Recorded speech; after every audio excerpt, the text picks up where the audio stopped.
Hello दोस्तों, कैसे हो आप सभी। आशा करती हूँ आप सभी स्वस्थ होंगे। मैं आप सभी का अपने चरण हिंदी क्लासेस में बहुत बहुत स्वागत करती हूँ। तो आप सभी को पता है मैंने हिंदी साहित्य की आपके लिए काफी महत्वपूर्ण क्लास चला रखी है। और इस क्लास में भाई हम हिंदी साहित्य, हिंदी व्याकरण, एनसीईआरटी, हिंदी भाषा, पत्रकारिता और भाई काव्य शास्त्र के काफी महत्वपूर्ण क्वेश्चन करने लग रहे हैं। ठीक है, अगर आपको क्लास पसंद आती है तो क्लास को ज्यादा से ज्यादा शेयर करें, लाइक करें और कमेंट भी आप जरूर से जरूर करें। और भाई मैं आप सभी के लिए हिंदी साहित्य की थ्योरी क्लास स्टार्ट करना चाहती हूँ। काफी महत्वपूर्ण नोट्स है उनके जरिए। अगर आप चाहते हैं मैं आपको थ्योरी क्लास करवाऊं तो आप जरूर से जरूर कमेंट में बताना। नहीं तो अपने साथ साथ ये क्लास तो चलती ही रहेगी। ठीक है, और थ्योरी क्लास भी मैं आपको प्रोवाइड करवा दूंगी। अगर आप चाहते हैं तो मैं प्रोवाइड करवाऊंगी, अदरवाइज मैं आपको प्रोवाइड नहीं करवाऊंगी, क्योंकि मैं प्रोवाइड करवाती हूँ तो बच्चे इस क्लास को देखते नहीं है भाई। ठीक है, तो भाई क्लास स्टार्ट करते हैं। नीचे दिए गए गद्यांश को पढ़कर पूछे गए प्रश्नों के उत्तर दीजिए। तो देखते हैं, जिसे हम आलम्बन कहते हैं वह वास्तव में कवि की अपनी अनुभूति का संवेद रूप है। उसके साधारणीकरण का अर्थ है कि कवि की अनुभूति का साधारणीकरण जो भट्टनायक और अभिनवगुप्त का प्रतिपाद्य है।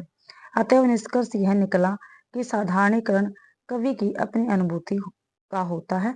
अर्थात जब कोई व्यक्ति अपनी अनुभूति को इस प्रकार अभिव्यक्त कर सकता है कि वह सभी के हृदय में समान अनुभूति जगा सके, तो परिभाषित शब्दावली में हम कहते हैं कि उसमें साधारणीकरण की शक्ति वर्तमान है। अनुभूति सभी में होती है। क्या भी जो अनुभूति है वो सभी में होती है। सभी व्यक्ति उसे यत्किंचित व्यक्त भी कर लेते हैं, परंतु साधारणीकरण करने की शक्ति सब में नहीं होती। इसलिए तो अनुभूति और अभिव्यक्ति के होते हुए भी सब कवि नहीं होते। कवि वह होता जो अपनी अनुभूति का साधारणीकरण कर सके, दूसरे शब्दों में जिसे लोक हृदय की पहचान हो गई।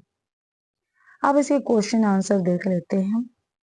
जिसे हम आलंबन कहते हैं वह किसकी अनुभूति का संवेद है। तो वो किसकी अनुभूति का संवेद है भाई। जिसे हम आलंबन कहते हैं वो किसकी अनुभूति का संवेद है। कविता की, कवि की, पाठक की, सहृदय की। तो भाई कवि की अनुभूति का संवेद है। जिसे हम आलंबन कहते हैं वह कवि की अनुभूति का संवेद रूप है। आगे उसके साधारणीकरण का अर्थ है में प्रयुक्त उसके का क्या आशय है। तो क्या आशय है भाई उसके। तो स्थायी भाव, आश्रय, आलंबन या उद्दीपन। तो भाई इसका आलंबन अर्थ रहेगा। ठीक है, जो साधारणीकरण का इसमें अर्थ पूछा उसके में। ठीक है, तो इसका अर्थ क्या है, आलंबन। अगला क्वेश्चन है, गद्यांश में प्रतिपाद्य के संदर्भ में किस आचार्य का उल्लेख है। तो किस आचार्य का उल्लेख है। भट्टनायक, भट्टलोलट, भट्ट शंकुक और आनंद वर्धन। तो भाई जो भट्टनायक है उनका संदर्भ, और भट्टनायक के साथ साथ भी जो अभिनव गुप्त है, कौन, अभिनव गुप्त, इनका भी उल्लेख मिलता है। अगला क्वेश्चन है, कवि वह होता है जो, कवि वह होता है जो अपने भाव के व्यक्त करने में समर्थ हो, अच्छी भाषा का प्रयोग करता हो। अगला आगे देखते हैं, अपनी विचारधारा का प्रसार कर सके, अपनी अनुभूति का साधारणीकरण कर सके। तो डी आंसर बिल्कुल सही है। कवि वह होता है जो अपनी अनुभूति का साधारणीकरण कर सके। अगला क्वेश्चन है, गद्यांश का उपयुक्त शीर्षक होगा। तो गद्यांश का उपयुक्त शीर्षक क्या रहेगा ये आप हमें बताएंगे। रस, साधारणीकरण, आलंबन या लोक हृदय। तो उपयुक्त गद्यांश के अनुसार जो गद्यांश है इसका उपयुक्त शीर्षक हमें क्या लगता है भी क्या होना चाहिए। तो साधारणीकरण होना चाहिए। बी आंसर अपना बिल्कुल सही है। अगला क्वेश्चन है, हरि गीतिका छंद के एक चरण में कितनी मात्राएं होती है। जो हरि गीतिका है इसके छंद में, ठीक है, छंद के एक चरण में कितनी मात्राएं होती है। एक चरण में पूछा है भाई। तो 22, 24, 26 या 28। तो 28 मात्राएं होती है, मैंने पहले ही बताया है।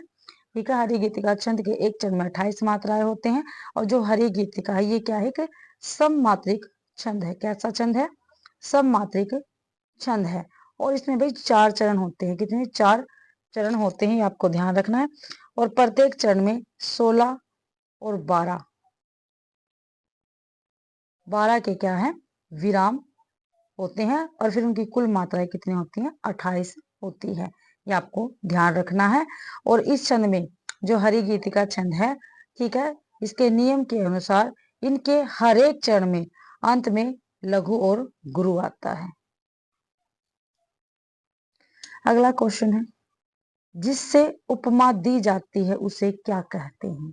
भाई जिससे उपमा दी जाती है उसे क्या कहते हैं, ये आपको बताना। साधारण धर्म, उपमेय, उपमान या सादृश्य, सादृश्यवाचक। तो भाई उसको उपमान कहते हैं। सी आंसर अपना बिल्कुल सही रहेगा। जिससे उपमा दी जाती है उसको उपमान कहते हैं। जिसकी उपमा दी जाती है, ठीक है, जिसकी उपमा दी जाती है उसको क्या कहते हैं, उपमेय कहते हैं। ठीक है। और साधारण धर्म किसको कहते हैं, ठीक है, जिन गुण या धर्म की उपमेय तथा उपमान के बीच समानता दिखाई जाती है, क्या समानता दिखाई जाती है, उसको साधारण धर्म कहते हैं। ये आपको ध्यान रखना है। और सादृश्यवाचक क्या होते हैं, सादृश्यवाचक जैसे सासी, से, समान, समता, ठीक है, इन शब्दों को सादृश्यवाचक शब्द कहते हैं। आपको ध्यान रखना है। अगला क्वेश्चन है, खिला हो जो बिजली का फूल, पंक्ति में कौन सा अलंकार है जो। तो इसमें उत्प्रेक्षा अलंकार रहेगा। और जो उत्प्रेक्षा अलंकार है इसकी क्या परिभाषा रहेगी, जब उपमेय में उपमान की संभावना या कल्पना की जाती है तो वहां पर उपमा अलंकार होता है। ठीक है। और इसके वाचक शब्द होते हैं जो, तो, ठीक है, आदि। ठीक है। तो ये आपको ध्यान रखने हैं। पत्रकारिता को लोकतंत्र का कौन सा स्तंभ कहा जाता है, कौन सा स्तंभ कहा जाता है लोकतंत्र का पत्रकारिता को। तो पहला, दूसरा, तीसरा या चौथा। तो पत्रकारिता को लोकतंत्र का भाई चौथा स्तंभ कहा जाता है। ठीक है। कौन सा चौथा स्तंभ कहा जाता है। इसके लोकतंत्र के 4 स्तंभ होते हैं। कौन कौन से, विधायिका, कार्यपालिका, न्यायपालिका और पत्रकारिता। ठीक है। ये 4 स्तंभ होते हैं भाई लोकतंत्र के। अगला क्वेश्चन है, जनसंचार का कौन सा माध्यम सर्वे माध्यम नहीं है। तो जनसंचार जो है इसका कौन सा माध्यम सर्वे माध्यम नहीं है। रेडियो, टेप रिकॉर्डर, समाचार पत्र या टेलीफोन। भाई तो समाचार पत्र क्या है, सर्वे माध्यम नहीं है, बल्कि ये दृश्य माध्यम है। क्या है, दृश्य माध्यम है। और radio, tape record, television, telephone, sorry, ये सभी जनसंचार के सर्वे माध्यम रहेंगे। अगला क्वेश्चन है, सर्वे संचार, क्या भी सर्वे संचार माध्यम और दृश्य एवं सर्वे संचार माध्यमों को एकीकृत रूप में कहते हैं तो क्या कहते हैं। Print media, electronic media, mass media या विकिपीडिया। तो इसको भी इलेक्ट्रॉनिक मीडिया कहते हैं। बी आंसर अपना बिल्कुल सही रहेगा। अगला क्वेश्चन है, प्रिंट मीडिया के बारे में कौन सा कथन गलत है। तो प्रिंट मीडिया के बारे में कौन सा कथन गलत है, ये आपको बताना है। तो समाचार पत्र पत्रिकाओं की मांग में घोर कमी आई है। देखते हैं आगे। इससे साक्षर लोग ही प्रत्यक्ष लाभान्वित हो पाते हैं। आजादी के पूर्व पत्रकारिता जनसेवा थी, आजादी के बाद पत्रकारिता का लक्ष्य बदल गया है। तो देखो भाई, बी भी बिल्कुल सही है, सी भी सही है और डी भी सही है। इसमें गलत पूछा है तो गलत अपना ए रहेगा, तो इसलिए ए अपना सही है। अगला क्वेश्चन है, जनसंचार माध्यमों के बारे में कौन सा कथन गलत है। ठीक है, जनसंचार माध्यमों के बारे में कौन सा कथन गलत है, ये हमें बताना है। मुद्रण माध्यम की उपयोगिता अभी भी कम नहीं हुई, बिल्कुल सही है। रेडियो सरकारी नियंत्रण से मुक्त है, सरकारी नियंत्रण से मुक्त है रेडियो। आगे देखते हैं, भारत के अधिकतम भागों में रेडियो की पहुंच है भाई। रेडियो ग्रामांचल की क्रय शक्ति के अनुरूप है, ये भी बिल्कुल सही है। तो इसमें गलत पूछा था जनसंचार माध्यमों के बारे में, तो जो बी ऑप्शन है ये अपना सही रहेगा इस क्वेश्चन का। अगला क्वेश्चन है, दूरदर्शन के संदर्भ में कौन सा कथन गलत है। ठीक है, दूरदर्शन के संदर्भ में कौन सा कथन गलत है, ये हमें बताना है। दूरदर्शन के विषय में पूछा है। तो यह दृश्य सर्वे माध्यम में बिल्कुल है भाई। यह समाचारों का चित्रात्मक प्रस्तुतिकरण है, बिल्कुल सही है। यह कम प्रभावशाली जनसंचार माध्यम है, दूरदर्शन के विषय में पूछा है। आगे देखते हैं, समाचारों के साथ चित्रों के प्रसारण से समाचारों की प्रामाणिकता पर संदेह नहीं होता। ये सही है। ए, बी और डी सही है। सी क्या है? गलत है। इसमें गलत ही पूछ रखा था, इसलिए अपना सी आंसर बिल्कुल सही रहेगा भाई। आगे देखते हैं क्वेश्चन, समाचार संपादन का आयाम नहीं है। तो समाचार संपादन का आयाम नहीं है, तो क्या नहीं है ये आपको बताना है। समाचारों का चयन, संशोधन, परिमार्जन, सुरुचिपूर्ण प्रस्तुतिकरण, घटना की जांच कर दोषियों को दंड देना, तो यही नहीं है समाचार संपादन का आयाम भी। अगला क्वेश्चन है, न्यूज डेस्क, जो न्यूज डेस्क है, ये न्यूज डेस्क का प्रभारी कौन होता है? तो न्यूज डेस्क का प्रभारी कौन होता है ये आपको बताना है। समाचार संपादक, सहायक संपादक, उप संपादक या प्रधान संपादक। जो न्यूज डेस्क है इसका प्रभारी समाचार संपादक होता है। ये आंसर में बिल्कुल सही है। ठीक है, न्यूज डेस्क होता क्या है? न्यूज डेस्क हर व्यक्ति आपके लिए देश विदेश की ताजा तरीन और ओरिजिनल खबरें और विश्लेषण तैयार करता है, आपको ध्यान रखना है। किसी पत्र या पत्रिका के पृष्ठों के कागज पर तैयार किए गए कच्चे प्रारूप को क्या कहते हैं? क्या भी किसी पत्र या पत्रिका के पृष्ठों के कागज पर तैयार किए गए कच्चे प्रारूप को क्या कहते हैं? डमी, स्टोरी, स्लग या कॉपी। तो उसको डमी कहते हैं। क्या कहते हैं? डमी कहते हैं। ये आंसर अपना बिल्कुल सही रहेगा। समाचार पत्र के प्रथम पृष्ठ के सर्वाधिक महत्वपूर्ण समाचार को क्या कहते हैं? समाचार पत्र के प्रथम पृष्ठ के सर्वाधिक महत्वपूर्ण समाचार को क्या कहते हैं? तो क्या कहते हैं? आमुख, लीड, लीडर या स्टोरी। तो भाई समाचार पत्र के प्रथम पृष्ठ के सर्वाधिक महत्वपूर्ण समाचार को लीड कहते हैं। बी आंसर अपना बिल्कुल सही रहेगा। अगला क्वेश्चन है, समाचार का प्रथम अनुच्छेद कहा जाता है? क्या भी समाचार का प्रथम अनुच्छेद डैश कहा जाता है? तो क्या कहा जाता है? समाचार, लीड, स्टोरी या आमुख। तो भाई क्या कहा जाएगा? आमुख कहा जाएगा। डी आंसर बिल्कुल सही है। समाचार का प्रथम अनुच्छेद आमुख कहा जाता है। अगला क्वेश्चन है, समाचार निर्माण में प्रूफ रीडिंग के संबंध में कौन सा कथन गलत है? तो भाई प्रूफ रीडिंग के संबंध में कौन सा कथन गलत है ये आपको बताना। तो देखते हैं, प्रूफ रीडर को संबंधित भाषा की अच्छी जानकारी होनी चाहिए, बिल्कुल होनी चाहिए भाई।